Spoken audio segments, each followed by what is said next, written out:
प्यारे मित्रों, नमस्कार। आज की वीडियो में मैं मंगल का 10वें घर में क्या फल है यह बताने जा रहा हूँ। आज की वीडियो बहुत ही रहस्य भरी है। इसमें बहुत ज़्यादा गूढ़ रहस्य छिपे हुए हैं। यदि आज की वीडियो को आप ध्यान से सुनेंगे तो आपकी कुंडली में, किसी भी भाई की कुंडली में मंगल यदि 10वें घर में बैठा हुआ है तो वह अपनी कुंडली को स्वयं जान सकता है कि 10वें घर का मंगल क्या लाभ, क्या हानि देता है। आइए मित्रों, शुरुआत करते हैं, लेकिन इसके हर पहलू को जानना बहुत ज़रूरी है, इसलिए वीडियो को अंत तक देखना। मंगल को 10वें घर में उच्च का माना गया है। मंगल को 10वें घर में उच्च का माना गया है। यदि किसी जातक की कुंडली में 10वें घर में मंगल अकेला बैठा हुआ है तो वह मंगल बहुत शुभ और बहुत अच्छा है। यदि यह अपने मित्रों के साथ भी बैठा है, जैसे कि मित्र कौन? सूर्य, चंद्रमा, बृहस्पति, ये तीनों ही 10वें घर में नीच के माने जाते हैं। तो मंगल इनमें से भी किसी के साथ बैठा है तो भी खराब है। यदि अपने शत्रु के साथ बैठा हुआ है, शुक्र, शनि, राहु, केतु, तो भी मंगल खराब माना जाता है। पहली शर्त यह है कि यदि 10वें घर में मंगल अकेला बैठा हुआ है तो वह मंगल उच्च का, शुभ और बहुत अच्छा माना जाता है। इस मंगल की खासियत यह है कि अकेले बैठा हुआ 10वें घर का मंगल इस आदमी को इतना अमीर, इतना बड़ा और इतना अच्छा बना देता है कि इसके बारे में कहावत है, 10वें घर में यदि मंगल अकेला बैठा है तो गरीब के घर में विष्णु भगवान पधारे। अब विष्णु भगवान कौन है? विष्णु भगवान वह हैं जो लोगों का पालन पोषण करते हैं, सृष्टि का पालन पोषण करते हैं। तो 10वें घर का मंगल यदि अकेला है तो उस पर भी यही नियम लागू होता है। वह आदमी चाहे गरीब के घर में पैदा हो, चाहे मध्यम परिवार में हो, और यदि किसी बड़े घर में होता है तो और ज़्यादा होता है।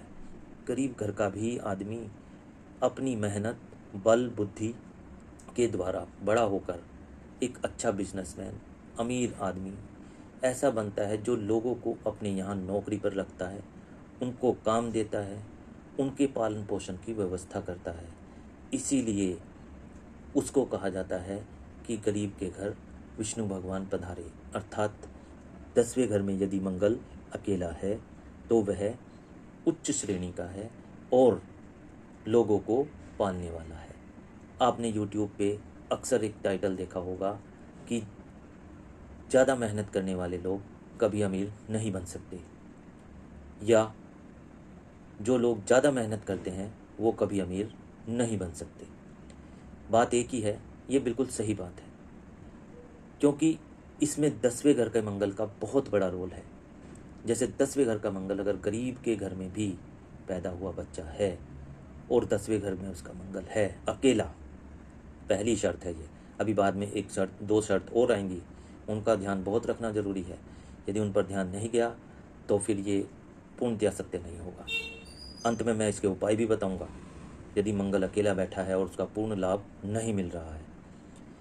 10वें घर का मंगल अपने दिमाग से, अपनी चालाकी, चुस्ती से, क्योंकि शनि के घर में बैठा हुआ है, डिप्लोमेटिक से एक दिन बड़ा आदमी बनता है और वो अपने दिमाग से ही चलकर इतना बड़ा बिजनेसमैन बन जाता है कि वो अपने यहाँ बहुत सारे कर्मचारी रखता है और एक आदमी को एक समय में कहाँ क्या किसकी नियुक्ति करनी है, कहाँ किसको पैसे देने हैं, कहाँ से वो सामान मंगाना है, कहाँ से ये बिजनेस करना है जिसमें फ़ायदा होगा, और उसके साथ साथ अपने घर को भी देखना है कि बाहर वालों का सुधारने जा रहा हूँ, मेरा घर भी ठीक ठाक है कि नहीं। ये सारा मंगल 10 यदि अकेला हो 10वें घर में तो ये आदमी को दिमाग उसका सब कुछ देता है और इसी दिमाग के कारण आदमी अमीर बनता है, ना कि ज़्यादा मेहनत करने के कारण। अब इसके साथ दूसरी शर्त यह है कि यदि मंगल 10वें घर में अकेला बैठा हुआ है और तीसरे या 5वें घर में कोई भी ग्रह नहीं होना चाहिए, तीसरे या 5वें घर में कोई भी ग्रह नहीं होना चाहिए, क्योंकि यदि तीसरे घर में कोई ग्रह बैठा है तो वह इसको टक्कर मारेगा, इसकी ताकत को कमज़ोर करेगा, और यदि 5वें घर में कोई ग्रह बैठा है तो उसको ये टक्कर मारेगा और इसकी ताकत भी कमज़ोर होगी। तो यदि तीसरे और पांचवें घर में कोई भी ग्रह नहीं है तो मंगल 10 बहुत अच्छा, बहुत शुभ, बहुत उच्च और सब कुछ देने वाला होता है जीवन में। अब एक शर्त और लगती है कि यदि मंगल 10 में अकेला है, उच्च है, अच्छा है, और तीसरे और पांचवें में भी कोई ग्रह नहीं है, लेकिन फिर भी आदमी की तरक्की नहीं हो रही है, आदमी के पास पैसा नहीं आ रहा है, आदमी का दिमाग नहीं काम कर रहा है, तो क्या करना चाहिए? तब उसका एक महत्वपूर्ण उपाय है मंगल 10 का।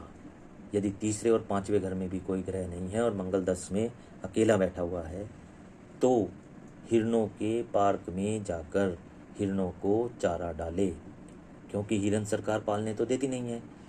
तो जहाँ पर भी डियर पार्क होते हैं या कहीं भी हिरन रहते हैं, हफ्ते में एक दिन, मंगलवार हो, शनिवार हो, हफ्ते में एक दिन आप वहाँ जाएं और हिरणों को चारा डालें।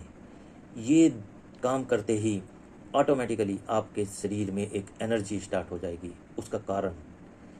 उसका कारण यह है कि आपने हिरन की अंदरूनी ताकत देखी होगी कि हिरन डरपोक भी होता है, लेकिन हिम्मतवर भी इतना होता है कि चारा वहीं चुगता है जहाँ शेर घूम रहे होते हैं, अर्थात वह नहीं डरता। तो इसलिए हिरणों के पार्क में जाकर उनको चारा डालें। आपके अंदर जो कमजोरी है वह सब दूर हो जाएगी और आप ऊर्जावान होकर अपने दिमाग से मंगल 10 का पूरा सदुपयोग करेंगे। यदि आपको अच्छा लगा हो तो सब्सक्राइब करें, चैनल को शेयर करें। मैं आपके लिए और वीडियो लेके आऊँगा।